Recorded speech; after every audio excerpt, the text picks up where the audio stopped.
Friends, അപ്പോൾ ഞാനിന്ന് വന്നിട്ടുള്ളത് നമ്മളെ ലൈഫിൽ നല്ല നേരവും ചീത്ത നേരവും ഉണ്ട് എന്ന് വിശ്വസിക്കുന്ന കൂട്ടത്തിലാണ് ഞാൻ. നിങ്ങൾക്കും അങ്ങനെ തന്നെയല്ലേ? എല്ലാവർക്കും അങ്ങനെ തന്നെയാണ്. നല്ല സമയം ഉണ്ടാവും, ചീത്ത സമയം ഉണ്ടാവും ലൈഫല്ലേ. അപ്പോൾ അങ്ങനെ വരും. അപ്പോൾ ഞാൻ ഇന്നൊരു കാര്യം കാണാനിടയുണ്ടായി. ജോജു ജോർജ് എന്ന് പറയുന്ന സിനിമ നടനെ നിങ്ങൾക്ക് എല്ലാവർക്കും അറിയാമല്ലോ. അദ്ദേഹം ഒരുപാട് സിനിമകളിൽ സഹതാരമായിട്ടും ഒരുപാട് സഫർ ചെയ്താണ് ഇപ്പം നല്ലൊരു മികച്ച നടനായിട്ട് വന്നെത്തി നിൽക്കുന്നത്.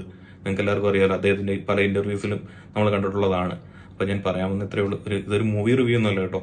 അപ്പം അദ്ദേഹം 2007 അഭിനയിച്ചൊരു സിനിമയുണ്ട്, ഡിറ്റക്റ്റീവ് എന്ന് പറയുന്ന സിനിമ. ജിത്തു ജോസഫ് സംവിധാനം ചെയ്ത സുരേഷ് ഗോപി കേന്ദ്ര കഥാപാത്രമായിട്ട് അഭിനയിച്ച സിനിമയാണത്.